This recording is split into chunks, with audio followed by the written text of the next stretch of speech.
இது வாழைத்தண்டு மாதிரி இல்ல வளவளன்னு இருக்கு. இந்த வாழைத்தண்டை சூப்பு வச்சு சாப்பிட்டா எப்படி இருக்கும்?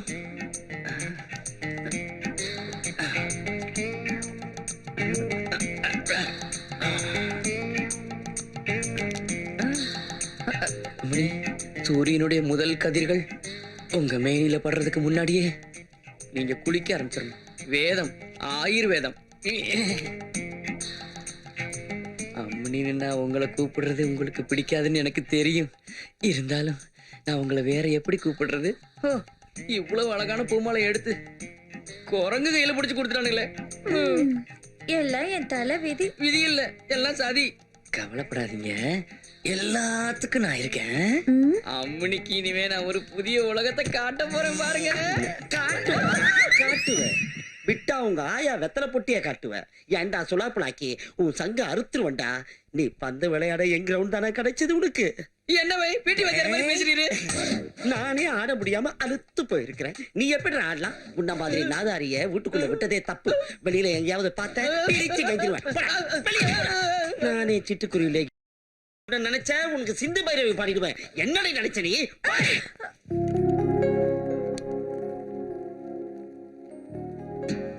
நிலாவோட டிராபிக் அங்கிளுக்கு தெரியாத வேலையே இல்ல போல இருக்கு. அங்கிள் சூப்பரா பாடுவாரு. அப்படிதானே அங்கிள்? ஒரு பாட்டை தட்டி விட அரவிந்தா. பாடுங்க அங்கிள். ரெடி? 1 2 3 4.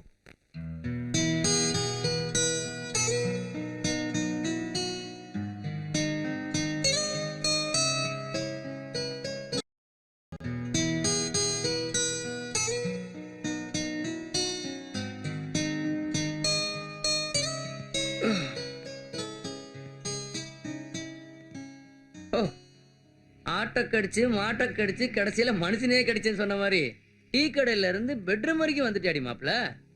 கழுத்தை பிடிச்சி வெளியே தள்ளினாலும் போகாத உனக்கு யார் இங்க அடைக்கலம் கொடுக்குறாங்கன்னு எனக்கு தெரியும். அன்னைக்கு எங்க வீட்டுக்கு நீ எங்க அப்பன் பேரை சொல்லிக்கிட்டு வேலை கட்டு வரும்போதே நான் உங்ககிட்ட சொன்னலடா, உன்னை இந்த ஏரியாலே பார்க்க கூடாதுன்னு. நீ யாரா? எங்க அப்பா நான் எனக்கு பிறந்தவனடா? அவன்கிட்ட பிரச்சனை பண்ணிக்கிட்டு ஆடா என் பங்காளி அவனை உனக்கு கொடுக்குற லாஸ்ட் சான்ஸ் இதான்டா. இனிமே நீ என் கண்ணுலயே படக்கூடாது. போட வெளியா.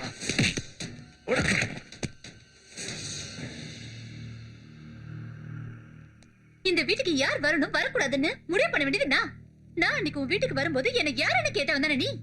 இப்ப ஏன் விஷயத்துல தலையிடுறதுக்கு உனக்கு என்ன யோகிதை இருக்குன்னு சொல்லு. பேசுவடி பேசுவேன். கண்டவனையும் பெட்ரூம் வரைக்கும் கூட்டிட்டு வந்துட்டு திரும்பவும் எங்க அப்பா மனத்தை கப்பல ஏத்துற. என்ன வருதா? ஏன் இப்படி எல்லாம் பேசுற? வேற எப்படா பேசுறது? நீ ஒரு மாமாக்காரன் தானடா.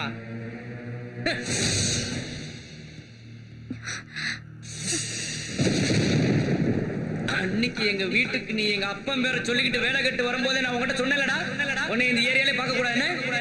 அரவிந்தனை பத்தி எனக்கு தெரியணும். உங்க சொந்தக்காரன் தானே சொன்னீங்க?